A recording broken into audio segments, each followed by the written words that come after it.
Want to have your clip featured in the Skyrim Clip of the Week? Simply record the clip on your Xbox and then send it to me via message. My gamertag is iRyanI, that's IRYENI, and then you can message it to me over Xbox and I'll be able to view it. I look forward to seeing the clips that you guys send me. Now moving on to the video.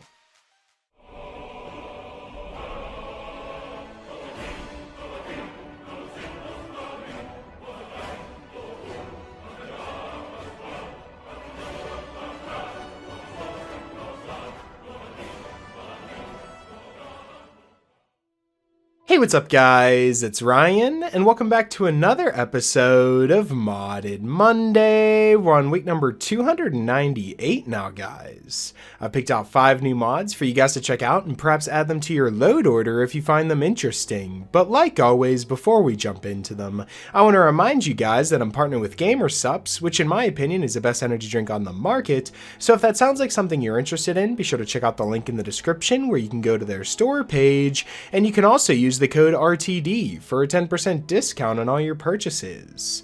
I also want to say, don't forget to subscribe so you don't miss any brand new mods each and every single week. Now that all that's out of the way, we can jump into this week's mods, and starting us off we have a very simple mod called the Marry Almost Anyone mod.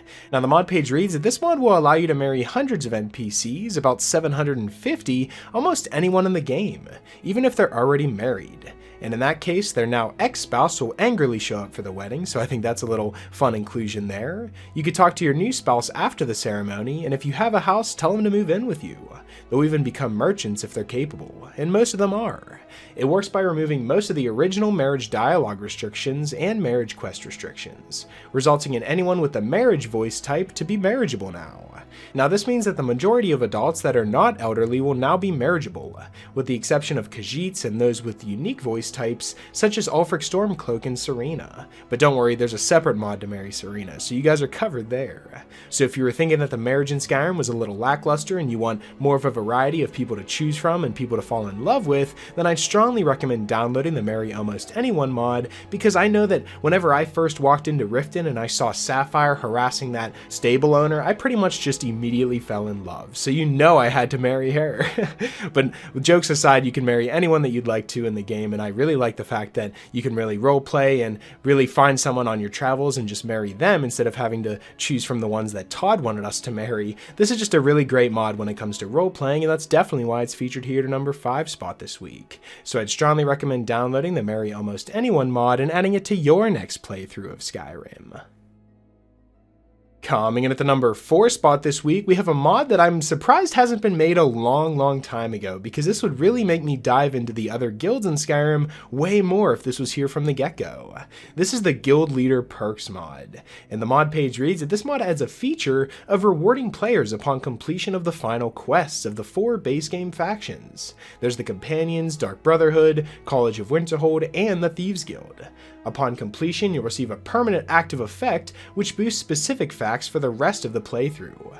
Which, like I said, I would have had this mod from the get-go. I wish it was part of the vanilla game, because whenever you think of it, there really isn't too many rewards that you actually get for, completing the Dark Brotherhood questline, completing the Thieves Guild. You get some armors and, now you're finally the head of the entire guild, but what more do you get? What more benefits do you have? This is definitely going to really make me want to actually go out and explore and do all of the guild quests now, because some of these buffs are absolutely insane. I mean, just look at some of these. First off, we have the Oath of the Harbinger, which means that you're now distinguished as the Harbinger of the Companions, giving you a buff of 50% fortified health and a 20% heal rate. And then moving on from that, Mother's Favorite, you're now the Listener of the Night Mother. Now you have a 20% stamina regeneration and 20% fortified light armor points. And then you have the Knowledge of the Archmage, which of course, whenever you're the Archmage of the College of Winterhold, you'll get Fortify Magicka by 50 and 20% Magicka regeneration. So these are really badass. Finally, you have the Grey Fox Spirit for the head of the Thieves Guild, and it gives you a 50% boost to Fortify Stamina, as well as a plus 20% in your sneak skill, so you'll never be seen again.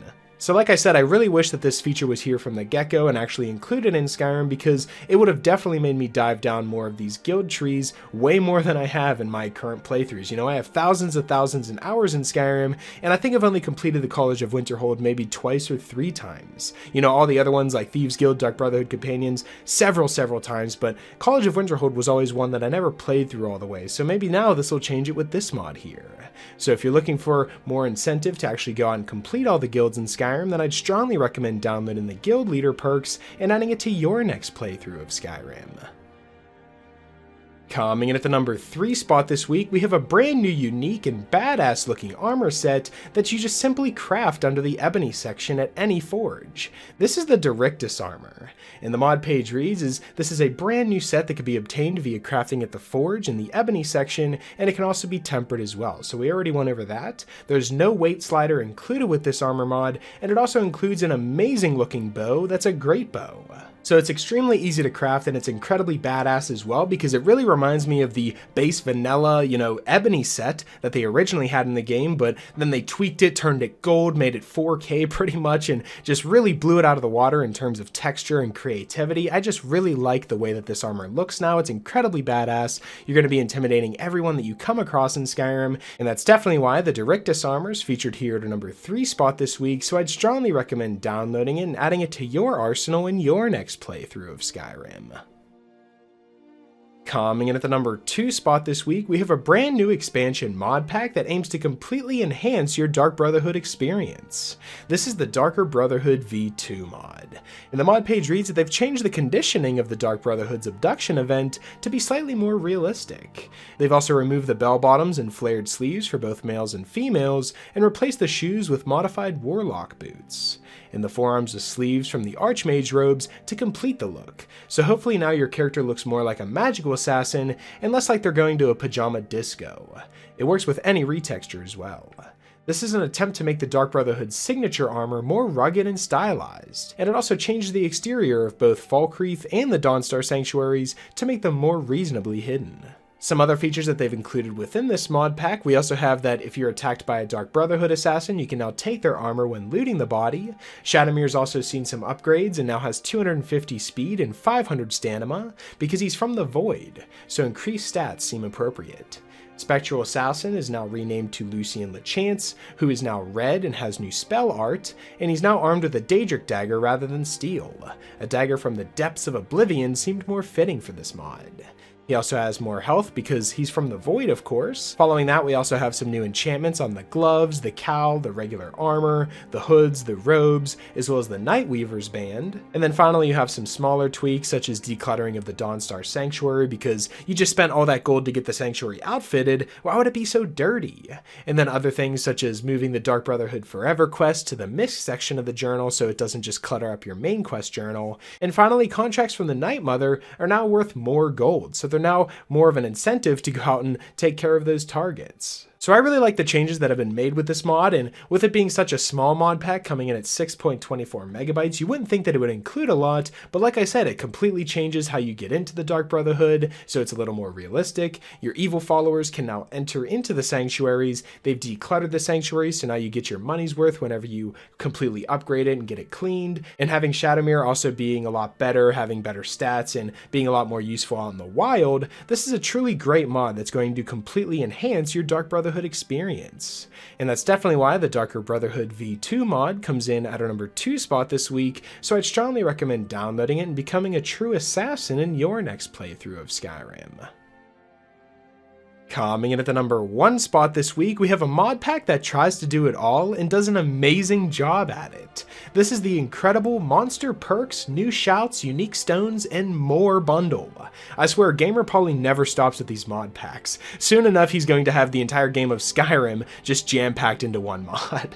But jokes aside here, this is an incredible mod that aims to combine a bunch of mods that we've used in previous load orders, just previous videos in general, and just mods that we have a lot of experience with, all into one simple 109.66 megabyte mod. So it's very small and combines a bunch of mods that we've used in the past, such as the Imperious Races of Skyrim, which gives the Races of Skyrim way more uses and way more buffs as well and new abilities to use and spells as well to start out with. So we've had a lot of experience using Imperius already, so that's included in here. You also get Thunder Child, which is the epic shouts and immersion, which fixes a bunch of shouts in the game and adds new ones as well that completely change the way that you play Skyrim. So already we have 2 groundbreaking mods included in here, but we're not done there. We also have Growl, which is the werebeast of Skyrim, which is a complete overhaul to being a werewolf in Skyrim, and I absolutely love it. It's going to be what we're using in this load order here, and I just can't get enough of the perks that they've added and just the way that they've changed werebeasts and just how werewolves work in Skyrim. I really like how Growl does it here.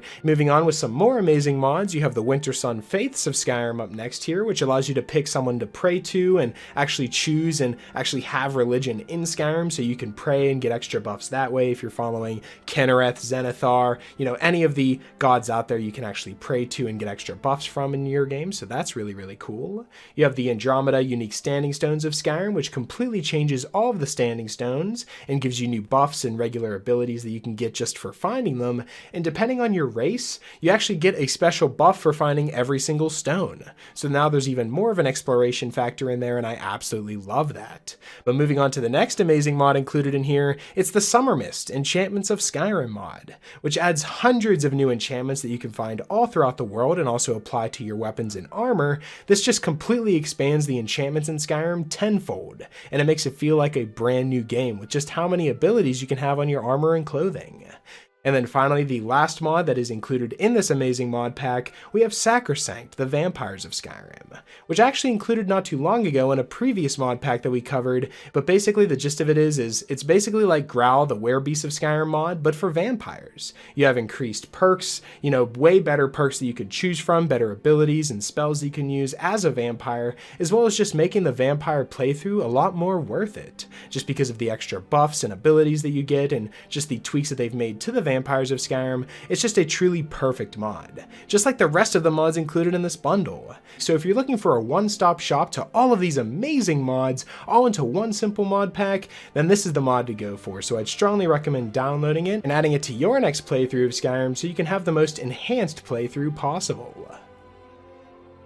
So that's pretty much it for this week's episode of the top 5 Skyrim mods of the week. Hopefully you guys did enjoy, and if you did, I'd appreciate it if you left a like and subscribe if you're new. It really helps me out a lot. And if you have any suggestions for mods you'd like me to cover in future top 5 mod episodes, be sure to let me know in the comment section below, or you can join our Discord. I'll be sure to leave the Discord link in the description as well as the pinned comment so you can join us on there and leave mod suggestions there as well. Special shout out to my Patreon supporters. Thank you guys so much for everything that you guys have done for me. And yeah, that's pretty much it. Hopefully you guys did enjoy, and I'll talk to you guys later.